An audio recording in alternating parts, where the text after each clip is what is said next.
예, 저희가 세 가지 주제를 한꺼번에 준비해봤습니다. 자, 형수 욕설을 꺼낸 한동훈 선대위원장, 왜 그랬을까요? 자, 해진 구두를 보여준 이재명 대표, 왜 그랬을까요? 자, 상대방 후보에게 공개 질문을 던진 이준석 대표, 왜 그랬을까요? 이 세 명의 여야 대표들의 목소리를 제가 준비를 했습니다. 먼저 한동훈 선대위원장의 목소리 듣고 가시죠. 이재명 대표가 형수에게 했던 말, 그거 쓰레기 같은 말이 아니에요. 제가 그분이 했던 말을 한번 여기서 읊어볼까요? 맞습니다. 제가 읊어볼 수조차 없는 말입니다. 그런데 그 사람은 직접 했어요. 그것도 자기의 형수한테. 그게 머릿속에 없이 그냥 갑자기 튀어나올 수 있는 말입니까? 그 세계관과 인간관을 가지고 정치를 해서 대한민국을 이끌어 나가겠다는 겁니다. 그런 사람이 대한민국을 이끄는 것 허용할 수 있는지 생각해 봐 주십시오. 자, 조현선 변호사, 한동훈 비대위원장의 발언 수위가 요즘에 점점 높아지고 있습니다. 자, 이재명 대표가 한 쓰레기 같은 말을 들어달라. 이게 자기 형수하게 한 말이다. 그분이 했던 말을 직접 읊어볼까 그래서 직접 이러다가 말을 하는 거 아닌가라고 했는데 그런 건 하지 않았었습니다. 근데 이게 이번에 문제가 된 것이 아니고 지난 대선 때나 과거 선거 때마다 계속 논란이 되고 회자됐던 그런 얘기입니다. 자, 한동훈 비대위원장이 이재명 대표의 형수 관련 욕설을 꺼낸 이유 뭐라고 보십니까? 저는 그만큼 한동훈 위원장이 급박한 게 아닌가 싶습니다. 총선을 불과 얼마 남겨두지 않은 상황에서 기대했던 것만큼 국민의힘의 지지율이 오르지 않다 보니 상대방에 대한 이런 네거티브 유세 전략에 집중하는 것으로 보여지는데 저는 이것이 오히려 국민의힘의 패착이 될 가능성이 굉장히 높지 않을까 싶고 지금 당장 정부 여당으로서 할 수 있는 일이 굉장히 많습니다. 포지티브 선거를 주장해도 충분히 할 수 있는데 괜히 지금 형수 욕설과 관련된 이미 철진한 이슈입니다. 이미 대선에서 이미 모든 국민들이 다 알고 있는 사실이고요. 지금 이재명 당대표의 경우에 당시에 그런 욕설이 국민을 대상으로 한 것도 아니었습니다. 가족 간의 심각한 불화, 분쟁 때문에 가족 간에 있었던 그런 사안이었어요. 사적인 공간에서 있었던 그런 욕설을 가지고 한 정치인을 매장하고 그걸 이유로 해서 국민의힘에게 득표를 달라라는 그런 전략이 과연 국민의 눈높이에 맞는 선거 전략인지 저는 의문이 아닌가 싶습니다. 예, 자, 이재명 대표의 이른바 형수 욕설 논란 여러 차례 거론이 된 설화였죠. 지난 대선 당시에도 여기에 대해서 이재명 대표는 사과한 바 있습니다. 목소리로 확인하시죠. 제가 욕한 거 잘못했습니다. 제가 부족했습니다. 어머니 때문에 그랬죠. 어머니는 그 자식 때문에 집에도 못 들어갔고 이 집 저 집 돌아다니시고 폐륜적인 겁박을 자식으로부터 듣고 두려워하고. 예, 송영우 대변인. 과거에 사실 이재명 대표는 어디 시장 유세 가서는 저런 얘기하면서 울기도 했었습니다. 자, 이미 지난 대선에서 심판을 받았다. 저 이슈로. 그렇게 얘기를 하면서 계속 꺼내는 것은 뭔가 국민의힘이 불리하니까 저런 이슈를 계속 꺼내는 것 아니냐라는 주장과 함께요.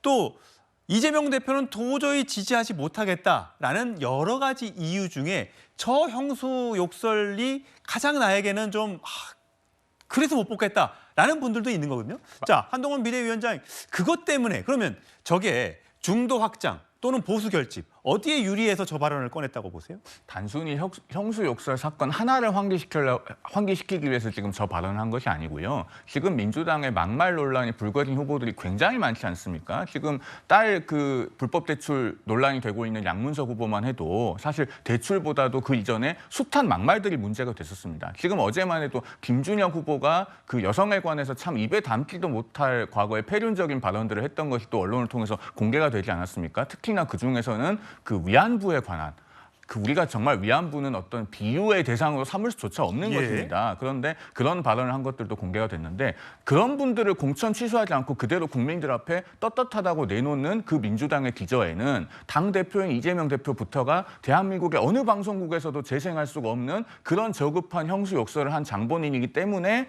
그런 분들의 공천이 유지되는 것이다. 바로 그 부분을 지적을 하는 것이죠. 그러니까 이것은 그 막말에 대해서 일종의 원점 타격의 성격이 있다. 저는 그런 말씀을 드리고 싶습니다. 원점 타격. 자, 자, 성추행 부의장. 뭐 민주당에서는 곧바로 반응이 나왔습니다. 바로 맞대응해서 세게 얘기하기보다는 자, 다급한 심정은 이해가지만 이성을 잃지 않았으면 좋겠다. 한동훈 비대위원장의 입이 쓰레기통이 되는 걸 모르는가라는 해명이 나왔습니다. 어떻게 드셨어요? 맞죠. 지금 연일 한동훈 위원장이 과격한 발언을 쏟아내고 있는데 한편으로 봤을 때는 안타깝습니다. 지금 한동훈 위원장이 할 수 있는 게 그것밖에 없거든요. 지금 선거를 지금 10일밖에 안 남은 상황에서 중도층 확장, 중도층의 표심을 구하기 위해서는 사실 여당의 입장에서는 윤석열 대통령의 태도 전환이 가장 절실합니다. 하지만 한동훈 위원장이 할 수 있는 게 아니죠. 그렇기 때문에 한동훈 위원장은 자신이 할 수 있는 영역에서 어떤 걸 하느냐, 지지층, 좀 강성 지지층의 그 결집을 요하는 그런 쪽으로 과격한 발언을 좀 이끌어내고 있는 건데 그것들이 봤을 때 아까 방금 말씀드린 본인이 어쩔 수 없는 중도층의 표심은 점점 멀어지게 할 것이다. 그리고 저는 이재명 대표의 그 계속돼서 그 소환되고 있는 형수 욕설, 그건 개인의 가족사가 연관되어 있는 거에 대해서 물론 부적절한 발언이 방송을 통해서 뭐 알려지고 모든 국민이 알게 된 거에 대해서 사과를 했지만 그런 가족사를 다 들어본 사람들에 대해 들어본 국민들은 어느 정도 이해를 해주시는 측면도 있거든요. 그렇기 때문에 굳이 이거를 다시 꺼내는 거는 한동훈 위원장이 얼마나 지금 선거를 10일 앞둔 시점에서 내놓을 카드가 없으면 그렇게 하고 있는가라는 게 보여지는 것이고요. 저는 대변인의 당의 입장이 매우 적절했다고 봅니다. 이런 상황에서 오히려 또다시 뭐 너네 국민의힘은 다르지 않느냐, 뭐 똑같이 이런 발언을 하지 않았냐 이런 식으로 가지 않고 저런 식으로 로우키로 간 게 저는 아주 적절한 대응이었다고 보고 있습니다. 예, 한동훈 선대위원장은 이재명 대표를 향해서 또 민주당 후보를 향해서는 아주 강력한 공격의 포인트를 삼고 있는 반면에 일반 국민들, 유권자들을 향해서는 바짝 몸을 낮추고 읍소를 하고 나 절대 정치 떠나지 않겠다라고 얘기를 하고 있습니다. 그 오늘 목소리 들어보시죠. 제가 국민의힘을 이끌게 된 이후에 90일을 생각해봐 주십시오. 그 전하고 달라지지 않았습니까? 우리는 오로지 여러분에게만 주파수를 맞추는 정치를 할 겁니다. 누가 그렇게 얘기하고 있습니다. 이번 선거 어차피 저를 보고 찍어줘봤자 저는 나중에 쫓겨날 거라고요. 저 그렇게 만만하지 않습니다. 예, 최선 평론. 네. 저는 그렇게 만만하지 않다. 절대 안 떠난다. 뭐 유학설에 대해서도 손을 그었고요. 네. 근데 과연 선거를 이겨도 선거를 혹시 져도 선거를 지면 아무래도 그 본인의 입지는 좁아들 거니까 정치를 계속 할 수 있을지는 모르겠고요. 이긴다 하더라도 윤석열 대통령의 임기가 3년이나 남아있는 상황에서 과연 한동훈 비대위원장의 정치적 행보가 과연 녹록하겠느냐라는 그런 그 전망 때문에 뭐 유학설 등등이 나왔던 거 아니겠습니까? 네. 근데 본인이 계속해서 나 절대 안 떠나니까 남 믿고 좀 찍어달라 이렇게 얘기하는 것 같아요. 그렇습니다. 그러니까 저는 이렇게 봐요.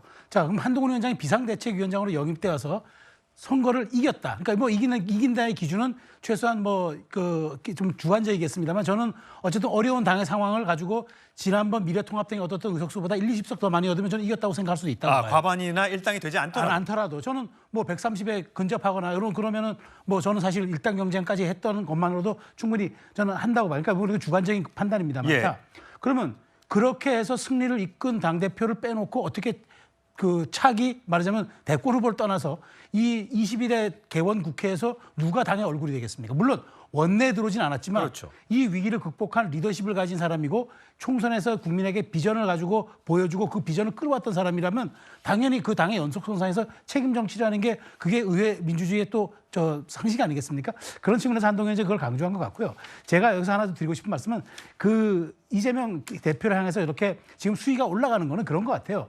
지금 야당이 정권 심판론을 꺼내잖아요. 예. 근데 이재명 대표가 그 얘기를 해요. 나를 정권 심판의 도구로 써달라. 한동훈 회장은 묻고 있는 거죠. 근데 그 정권 심판할 그 회초리가 깨끗한 회초리입니까? 도덕적, 윤리적으로 파탄한 회초리 아닙니까? 이런 공적 인식이 없는 회초리에게 미래를 맡긴다면 국민이 오히려 회초리 맞지 않겠습니까? 라고 하고 싶은 말을 수위가 자꾸 올라가고 있기 때문에 저는 선거 전략 측면에서 이걸 이해해야 된다고 생각합니다. 예. 자, 과연 이 한동훈 비대위원장, 선대위원장의 선거 전략이 제대로 먹힐 수 있을지 오히려 역풍을 가져올지 국민들이 관심 있게 지켜볼 것 같고요.